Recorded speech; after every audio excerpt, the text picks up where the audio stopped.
que tiene que ver con la mañanera y con lo que dijo el presidente López Obrador. Habló sobre este diagnóstico, estos datos que da a conocer Coneval en materia de pobreza, en donde, en resumidas cuentas, ¿qué dice Coneval? Que aumentó la pobreza en México, pero es una lógica elemental. Pues imagínense cómo no quieren que no vaya a aumentar la pobreza cuando se cerró la economía para proteger la economía ante un problema de salud. Pues es una lógica muy clara. No había producción, no había ingresos, no había forma de producir si estábamos todos confinados, y eso, ¿a quién le pegó? Obviamente le pega a los más pobres. Pero además lo estuvimos diciendo muchas personas y lo dijimos en incontables ocasiones, que los más perjudicados eran los más pobres y los que viven al día, porque los que tenemos algo más, siquiera algo de ahorro o de familiares que a uno lo puedan ayudar en un momento dado, bueno, pues esos como quiera que sea aguantamos 1, 2, 3 meses ahí, ya tampoco aguantamos tanto, ¿verdad?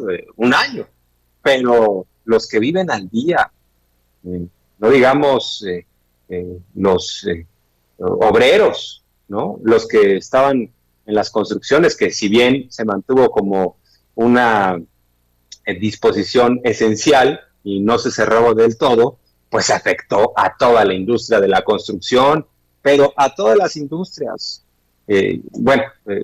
Por ejemplo, en el caso de los restaurantes, los meseros que no pueden ir a trabajar, no generaban sus propinas, que viven al día. Pero eso en todos los ámbitos. Entonces, una pandemia golpea, sobre todo a los que menos tienen. Eso está muy claro. Y bueno, pues algunos ahora dicen, pero además es interesante, ¿no? Porque son los mismos que pugnaban porque se cerrara todo, ¿no? Cierren todo, nadie salga, no, qué irresponsables, ¿no? Ni una persona en la calle, ni un automóvil transitando, nadie salga. Bueno, esos mismos ahora señalan y dicen, ya ven, qué mal creció la pobreza. Bueno, pues es un juego de suma cero, entre cierras la economía para proteger la salud y afectas al final del día a los más pobres. Por eso dijimos que un confinamiento no puede ser de largo plazo y obviamente no puede ser un tema para siempre, y que quienes tenían algo más de poder adquisitivo tenían que pensar en la gente que vivía al día, y eso no lo hicieron. Ahora están sorprendidos porque tenemos más pobres. Aún así, ¿qué dijo López Obrador? Que se está respondiendo con programas sociales como nunca, con transferencias directas a las personas, porque antes había programas sociales, pero esos programas sociales eran programas llenos de corrupción. Funcionarios de arriba y los funcionarios intermedios se quedaban con buena parte del presupuesto. Nada más les pongo de referencia lo de 2017, cuando fue el tema de los sismos, y bueno, pues se metieron programas, supuestamente se metieron programas en Chiapas de reconstrucción.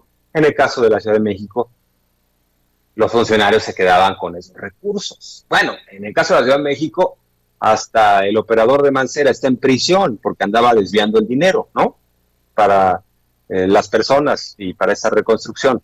En ese sentido, hoy hay transferencias directas, dice el observador, el tipo de cambio, es decir, la moneda está fortalecida, además se ha aumentado el salario mínimo como nunca, y yo le agrego el asunto de la inflación, se ha mantenido la inflación, que eso ayuda a que quienes tienen menos ingreso, pues no les pegue tan fuerte la subida de precios. La inflación es el aumento, es el alza de precios, y se ha mantenido estable en el país. Y bueno, vamos a escuchar parte de la respuesta de López Obrador, porque dijo, yo tengo otros parámetros, y bueno, pues es inevitable, es innegable que iba a haber un decrecimiento económico como lo hubo en muchos otros países, no solo en México, un asunto mundial, la peor crisis económica derivada de un asunto de salud en 100 años. Vamos a escuchar.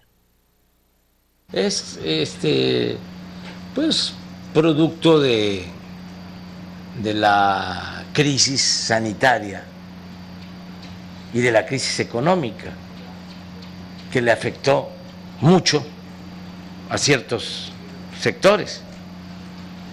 Afectó en general La economía el año pasado se cayó 8.5%. ¿Saben desde cuándo no sucedía eso?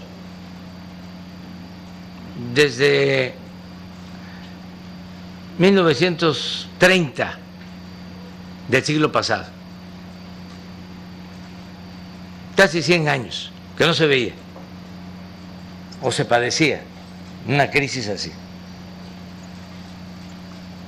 Entonces le pegó muy fuerte al sector turismo y a otros sectores, al comercio, restaurantes, a la industria. El único sector que resistió fue el agropecuario, el sector primario, que incluso creció 2%. Pero todos los demás se derrumbaron. Entonces, afortunadamente, ya estamos en recuperación. Ya está recuperándose la aviación, el turismo, el comercio, la industria. Hay una recuperación extraordinaria, excepcional, al grado de que ya los pronósticos de crecimiento para este año van más allá del 6%. Hasta el mismo Fondo Monetario Internacional modificó sus pronósticos y creo que está proyectando 6.3 para este año. Entonces, vamos saliendo adelante y también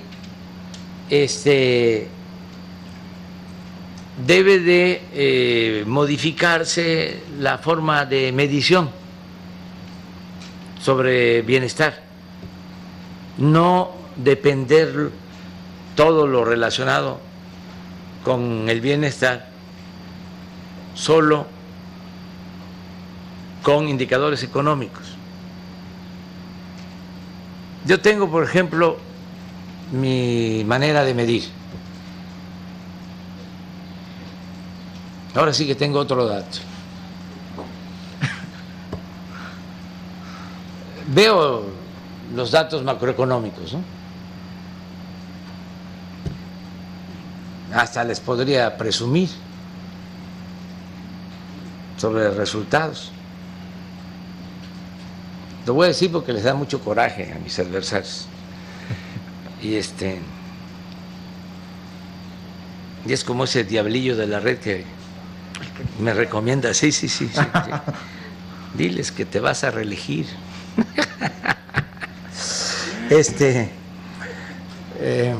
Y así. Pero miren, en el tiempo que llevamos no se ha devaluado el peso. Y tenía mucho tiempo que esto no sucedía. Inclusive nuestra moneda se ha apreciado. No solo no ha caído o se ha depreciado. Con relación al dólar, desde que estamos,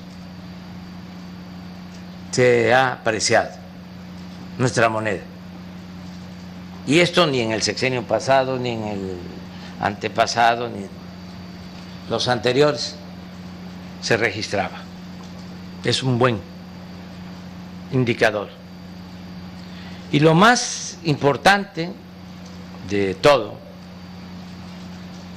es de que ha aumentado el salario en términos reales. El salario mínimo no aumentaba en años. Al contrario, desde que inició la política neoliberal se empezó a caer el poder adquisitivo del salario. Les comentaba yo en una ocasión que hace 30 años, cuando comenzaron a aplicar la política neoliberal, un salario mínimo alcanzaba para comprar 50 kilos de tortilla. Y cuando llegamos al gobierno, ya solo alcanzaba para 6 kilos de tortilla, un salario mínimo. Y hemos aumentado el salario en términos reales, el salario mínimo casi 50%. Como últimamente ha habido inflación, porque ha aumentado el precio del maíz y además porque abusaron con lo del incremento en el precio del gas, aumentó el precio de la tortilla. Pero aún así, de 6 kilos que tenía posibilidad la gente de comprar con un salario mínimo, ahora puede comprar 8, 2 kilos más. Entonces, esa es una forma de medir pobreza y de medir bienestar en la gente. Y tengo otras, una muy importante, lo que estamos destinando a los hogares de apoyo económico. ¿Cuándo se había destinado tanto para apoyar a los pobres? Nunca. Nunca. Imagínense que todos los adultos mayores de México tienen una pensión. Imagínense que 11 millones de estudiantes de familias pobres tienen beca. Imagínense que más de 400,000 campesinos están recibiendo un jornal en el programa Sembrando Vida.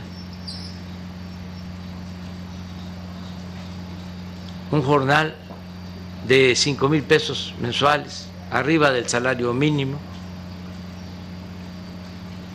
Ya casi son 2 millones de jóvenes que trabajan como aprendices en el programa Jóvenes Construyendo el Futuro. 1 millón de niñas, niños con discapacidad tienen también pensión. Y bueno, muchas acciones de bienestar. En promedio, en el 70% de los hogares, sobre todo la gente más pobre, 70% de todos los hogares del país reciben cuando menos un apoyo. Antes...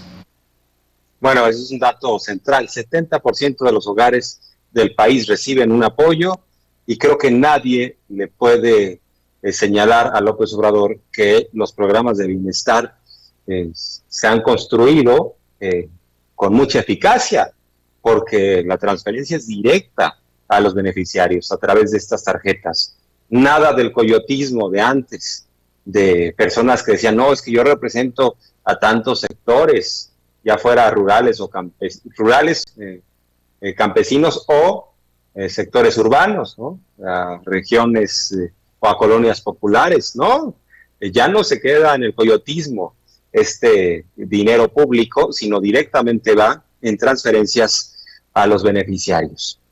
A propósito de esto, Víctor Aramburu, el doctor a quien hemos entrevistado, ojalá que lo entrevistemos el lunes, lo íbamos a tener hoy, pero ya no pudo, pero es importante lo que ha escrito en sus redes, en las redes sociales, a propósito del tema de la medición de la pobreza de Coneval, porque él dice, respecto a los resultados claroscuros de la medición de la pobreza publicada ayer por Coneval, primero, hubo un aumento en 3.2 puntos porcentuales de la pobreza extrema y de 2.9 puntos porcentuales de la pobreza moderada, aunque nunca es deseable que más gente caiga en la pobreza. en la circunstancia de la peor crisis económica en un siglo, era prácticamente imposible que esto no sucediera. De hecho, es algo que yo había comentado ya. Y continúo con lo que dice Aramburu. Cabe destacar que algunos estudios, como el de la Ibero, pronosticaban incrementos de hasta 14 puntos porcentuales en la pobreza moderada y de 15 puntos porcentuales en la pobreza moderada, cosa que afortunadamente no sucedió. Si bien las cifras no son estrictamente comparables, como referencia, durante el periodo de Felipe Calderón, cuando la crisis de 2008 fue de mucha mayor, más bien en el caso de Calderón, cuando la crisis de 2008 fue de mucha menor magnitud, pero la pobreza aumentó. ¿Qué es lo que está diciendo? Que en 2008 fue una crisis durante el sexenio de Calderón internacional menor, pero en ese entonces aumentó la pobreza extrema en México. Y también, bueno, pues parte de lo que señala Aramburu es precisamente esto, que no se puede uno sustraer del contexto internacional. También señala que no porque tuvieran seguro popular quiere decir que necesariamente tuvieran las personas un acceso efectivo y cobertura de diversos padecimientos. Lo que sí es de remarcar es que creció la afiliación al IMSS y al ISSSTE. Poco, pero crecieron. La mejor noticia es que, caso contrario, es lo que sucede con la carencia por acceso a los servicios de salud. La carencia por seguridad social tuvo una reducción pequeña, sobre todo por programas como la pensión universal para adultos mayores. Bueno, les recomiendo parte de lo que escribe este doctor respecto a estos resultados, que insisto, no se puede uno sustraer del asunto internacional, y aquí hay un aspecto fundamental. Habla de un aumento de 3.2 puntos porcentuales de la pobreza extrema y 2.9 puntos porcentuales de la pobreza moderada, pero los pronósticos es que la pobreza, dada la magnitud de la crisis, iba a aumentar hasta el 10% en cada uno de estos rubros. O sea, que sí funcionaron los programas sociales. Vamos rápidamente